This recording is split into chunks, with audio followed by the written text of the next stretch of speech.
இங்க சன்னிங்கிற குட்டி பையனுக்கு மூக்குல எந்த உணர்ச்சியுமே இருக்காது. அவனால எந்த ஸ்மெல்லுமே கண்டுபிடிக்க முடியாது. இவன் ஸ்கூலுக்கு போறாங்க. எல்லாரும் ஸ்மெல் வருது, ஸ்மெல் வருதுன்னு சொல்றாங்க. அப்பதான் இவனோட ஷூல எதையோ மிதிச்சுட்டு வந்திருக்கான். அதனால இங்க இருக்க பசங்க எல்லாம் சேர்ந்து இந்த பையன கிண்டல் பண்றாங்க, புல்லி பண்றாங்க.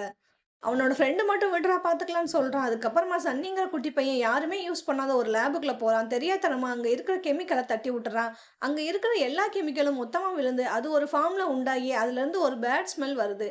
இது கூட இவனால கண்டுபிடிக்க முடியல. அந்த ஸ்மெல் எல்லாம் சேர்ந்து சன்னியோட மூக்குக்குள்ள போய் ஏதோ ஒண்ணு பண்ணிருது. சன்னியோட மூக்குல போன அந்த ஸ்மெல்லு இவனுக்கு ஏதோ ஒரு தும்மல உண்டாக்குது. அவன் தும்மும்போது பார்த்தா, அவனோட மூக்குல இருந்து பெரிய பால் மாரி ஏதோ ஒண்ணு வெளிய வருது.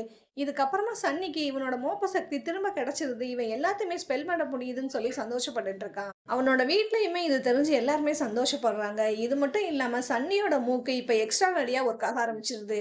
இவனோட ஸ்கூல்ல ஒரு மிஸ் தன்னோட பர்ஸ காணோம். அதுல இப்பதான் பேங்க்ல இருந்து மணி கொண்டு வந்து வச்சேன்னு சொல்றாங்க. சன்னி அங்க வந்து அந்த பேக்க வந்து மோந்து பார்த்து அந்த பர்ஸ் பிரகாஷ் சாரோட வயித்துல பெல்ட்டுக்கு கீழ தான் இருக்குன்னு கரெக்ட்டா சொல்லிர்றான். அந்த சார போய் செக் பண்ணி பார்க்குறாங்க. கரெக்ட்டா அவரோட வயித்துக்குள்ள தான் அந்த பர்ஸ எடுத்து ஒளிச்சு வச்சிருந்திருக்காரு. இதுக்கப்புறம் சன்னியோட ரேஞ்சே மாறிருது.